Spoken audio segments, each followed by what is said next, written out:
ایسے شارٹس جو گھٹنے تک ہوں یا اس سے کچھ نیچے ہوں، کیا اس میں نماز ہو جائے گی؟ گھٹنوں سے نیچے شورٹ، اچھا کپڑے، اچھا وہ جو چڈیاں پہنتے ہیں نکر، جی جی، اب شورٹس بولتے ہیں اس کو. اس کو 3/4 شارٹس کہتے ہیں. یہ صاحب نے اور مشکل کر دیا میرے لیے. اور شارٹس مگر یہ گھٹنے سے نیچے ہوتے ہیں، اس کو 3/4 شارٹس کا نام دیا جاتا ہے. اچھا اچھا، چلو جو نام ہو وہی لینا چاہیے تاکہ لوگوں کو مسئلہ سمجھ پڑے. تو اب مجھے ذرا اکلتا نہیں ہے، پہلے سے سمجھا دینا کوئی تو پھر شاید. بہرحال یہ کہ اگر گھٹنے نظر آ رہے ہیں نماز میں دونوں، تب بھی نماز ہو جائے گی. اور اگر یہ اصل وہ ستر جو ہے ستر عورت چھپانے کی جو جگہ ان کے ہیں حصے 9. ان 9 حصوں میں سے اب ان کے ہیں مختلف، اس سے کوئی چھوٹا ہے کوئی بڑا ہے. ستر جو ہے یہ گھٹنوں سمیت ناف کے نیچے سے لے کر گھٹنوں سمیت چاروں طرف گولائی میں سب ستر عورت یہ مرد کا یہ ہے. عورت کا تو پھر اس سے بڑا ہے ستر. اس کے تو بال بھی غیر مرد کو یہ ظاہر کرے گی تو گناہ گار ہوگی. تو چٹیاں لے رہی ہوتی ہے، اسکوٹروں پہ جا رہی ہوتی ہیں، حرام گناہ کا کام ہے. سر نہ کریں، توبہ کریں. بال بھی آپ کے نظر نہیں آنے چاہیے، کلائیاں نظر نہیں آنی چاہیے. ہتھیلیوں کی اجازت ہے اور پاؤں کے پنجوں کی اجازت ہے. عورت کھلے رکھ سکتی ہے، منہ کی ٹکلی کھلی رکھ سکتی ہے، لیکن یہ کہ سد ذرائع کے طور پر اب علماء نے اس کی بھی اجازت دی، یہ بھی جائز نہیں ہے. چہرہ بھی چھپاؤ، حالات ایسے اب ہو چکے ہیں. تو بہرحال یہ کہ اس طرح ستر جو ہے یہ چھپانا ہے. عورت کو جو حصے ہیں وہ اپنے چھپانے ہیں.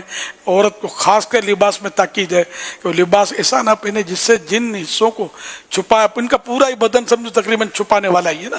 تو یہ مطلب وہ باہر وغیرہ کچھ بھی ان کے ایسے چست لگڑے کپڑے نہ ہوں کہ جس سے نظر آئیں.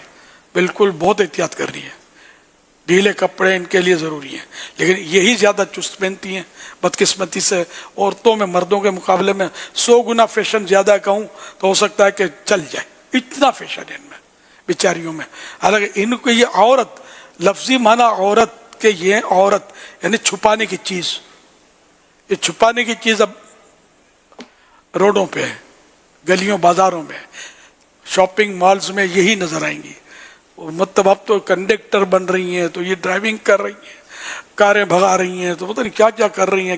اور سیلس گرل اور پتہ نہیں یہ سب. اب آدمی جائے کہاں؟ مدینے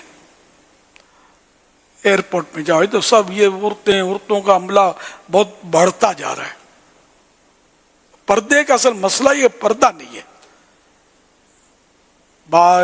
پردے بے پردگی بعض کاموں میں تو ان کی دیکھیں ضروری ہوتی ہے، ایسی بے پردگی ہوتی ہے اس کے بغیر یہ کام نہیں کر سکتی. تو ایسا کام نہ کیے جائے. حالانکہ بعض جگہوں پر حضور دیکھا ہے کہ کچھ ایسے کاؤنٹر یا کوئی ایسے ایریاز ہیں، میں نام نہیں لینا چاہتا، وہاں پر جیسے مثال کاؤنٹر پہ ساری عورتیں بیٹھی ہوئی ہیں اور عورتیں ہی کاؤنٹر پہ اتنا کام، مگر انہی کاؤنٹروں پر 2-4 عورتیں ہوں گی جو پورے پردے میں پورے اپنے پردے کی پوری کیفیت کے ساتھ ہیں اور بقیہ پر نہیں ہے. تو اس کا یہ اندازہ ہوتا ہے کہ اس جاب کی جو ریکوائرمنٹ ہے وہ بے پردگی نہیں ہے. کیونکہ اگر بے پردگی اس کی ریکوائرمنٹ ہوتی تو پھر یہ جو 2-4 عورتیں جو پردے کے ساتھ اور برقعے کے ساتھ اپنے پورے پردے کے ساتھ بیٹھی ہوئی ہیں، تو بعض تو گلفز پہن کر بھی کاؤنٹر پہ بیٹھی ہیں، جنہوں نے وہ اس طرح کے ہیں. ہمارے بعض چند ممالک کے اندر میں کاؤنٹرز کی کچھ بات کرنا چاہ رہا ہوں، نام نہیں لینا چاہتا. تو اس سے اندازہ ہوتا ہے کہ ہر جگہ بے پردگی، بعض آپ نے جس کی نشاندہی کی نا وہاں تو بے پردگی شرط ہوتی ہے، لیکن کچھ جگہ ایسی ہیں جب بے پردگی لازم نہیں ہے. وہ مطلب وہ خود اپنی عادت ہی ایسی ہے کہ ہمیں وہ بے پردے کرنی ہے. میں وہ فرانس کا واقعہ حضور پڑھ رہا تھا کہ ایک عورت جو تھی وہ آئی کاؤنٹر پر پورے پردے میں تھی، تو کاؤنٹر پہ جو لڑکی بیٹھی تھی وہ بے پردہ تھی. تو اس نے وہ عورت نے اپنا سامان رکھا اور وہ پیمنٹ کر رہی تھی. تو جو کاؤنٹر پہ جو لڑکی بیٹھی تھی بے پردہ وہ مسلم تھی.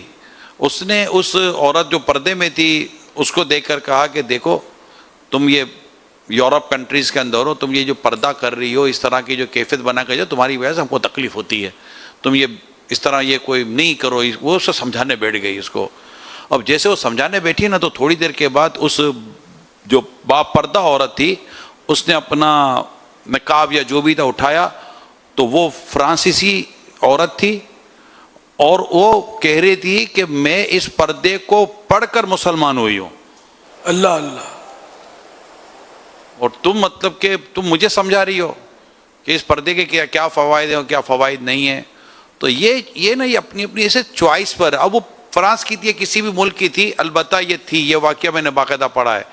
تو اب یہی ہوتا ہے کہ عورتوں کو اپنے ہی پرابلم ہے کہ وہ بے پردگی میں رہنے کو ہی اہمیت دیتی ہیں, ورنہ انہی کی کلچر میں, انہی سوسائٹی میں, چاہے دنیا کا کوئی بھی کونا لے لیں, وہاں پر با پردہ اسلامی بہنیں, اسلامی جو با پردہ عورتیں ہیں وہ موجود ہیں, اور ان کو دیکھ کر بھی سبق حاصل نہیں کیا جاتا.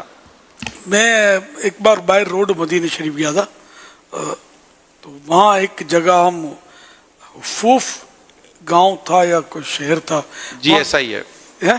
آپ تھے ساتھ؟ نہیں, میں نہیں طرح کی نام سنا ہے میں نے, اس لیے کہہ رہا ہوں. غالباً حفوف میں ہم رکے تھے کسی وجہ سے, تو وہ شاید کوئی شہر لگ رہا تھا. ہم بازار میں مطلب شاید رکے تھے. میں حیران رہ گیا, میں نے کبھی ایسا منظر نہیں دیکھا. مطلب میں نے کوئی بے پردہ عورت ہی نہیں دیکھی. بازار تھی, سب کالے برقعے میں ہی گھوم رہی تھی چاروں طرف. باپ رے باپ, یہ کہاں گئے ہم یار, اسی پردے کی پابندی. اللہ اکبر. عرب شریف میں, لیکن ہمارے یہاں بس بہت بری حالت ہے یار, بہت بری حالت ہے. اللہ کریم ہماری بہو بیٹیوں کو حیا کی چادر نصیب کرے. اللہ کے کربلا کے واقعات ہیں, اس میں کیسے پردے کا اہتمام ہوا تھا حضور. یہ مہینہ تو اور یہ واقعات تو اور زیادہ پردے کی ترغیب دلا رہے ہوتے ہیں. سبحان اللہ.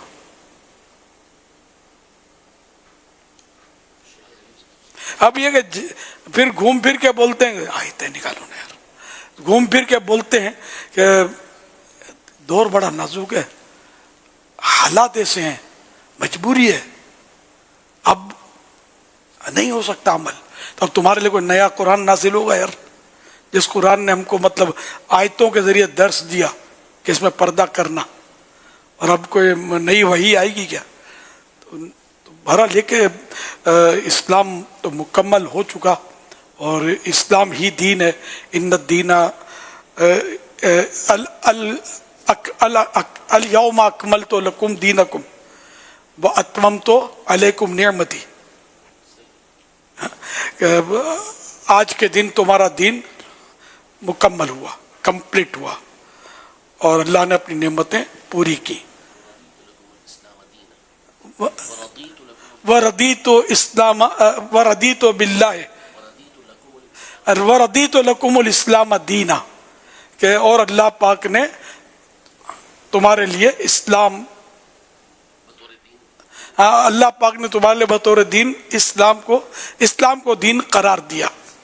تو یہ کہ اب کوئی نیا دین آئے گا نہیں, اب کو پردے میں رعایتیں آپ کی مرضی کی ملیں گی نہیں. میں مسلمان سے بات کر رہا ہوں, اور یہ پردے کی لاجک جو ہے نا, حکمت, یہ شاید غیر مسلموں کو بھی سمجھ میں آتی ہوگی کہ اسلام کا یہ انداز, مگر چونکہ اب ہماری عمل نہیں رہا نا, اس لیے مطلب وہ, ورنہ حیرت ہے کہ مسلمان ابھی ڈھونڈ رہے. آج تو پڑھو نا, لوگ یہ نہ سمجھے کہ اپنی طرف سے مولوی لوگ کہہ رہے ہیں, قرآن کریم میں حکم ہے. ایک تو جیسے جو ابھی آیت پڑھی اس کا ترجمہ یہ ہے کہ آج کے دن میں نے تمہارے لیے تمہارا دین مکمل کر لیا, اور تم پر میں نے اپنی نعمت مکمل کی, اور تمہارے لیے دین اسلام کو بطور دین پسند کیا. اور قرآن میں فرمایا قل للمؤمنین یغضوا من ابصارهم ویحفظوا فروجهم, کہ مومن مردوں سے فرمائیے کہ وہ اپنی نگاہوں کو نیچے رکھیں اور اپنی شرمگاہوں کی حفاظت کریں. اور فرمایا وقل للمؤمنات یغضضن من ابصارهن ویحفظن فروجهن, کہ مومن عورتوں سے ارشاد فرمائیے کہ وہ بھی اپنی نگاہوں کو کچھ نیچا رکھیں اور اپنی شرمگاہوں کی حفاظت کریں. اور دوسرے مقام پہ فرمایا وقرن فی بیوتکن ولا تبرجن تبرج الجاہلیۃ الاولی, کہ اپنے گھروں کے اندر ٹھہری رہیں اور جس طرح پہلی جاہلیت تھی ویسے بے پردہ نہ پھرتی رہیں. اب یہ قرآن نے ہم کو مطلب چادر اور چار دیواری کی عورتوں کو تعلیم دی ہے اپنی طرف سے نہیں، قرآن کریم میں، لیکن ہم نے کیا کا کیا کر دیا ہے۔ ام المومنین حضرت سیدتنا سودا رضی اللہ عنہ، یہ ان کو حج کی مطلب حج کا مشورہ ملا، آپ حج کر لیں، تو کہا میں نے فرض حج کر لیا ہے، اور اب بس میرا جنازہ اس گھر سے نکلے گا، میں باہر نہیں آتی۔ ان دنوں بھی یعنی کہ ایسے حالات کچھ محسوس کیے ہوں گے نا، ام المومنین ہے حالانکہ، تو کہ پردے کی وہاں رعایت، تو اب حالات جس طرح کے ہیں، نہ عمرے میں، نہ حج میں، نہ عرفات میں، نہ مینا میں، نہ مکے میں، نہ مدینے میں، صحیح معنوں میں شرعی اسلامی پردہ جو ہے، اس کو نبھانا جو ہے نا، یہ کام ہے۔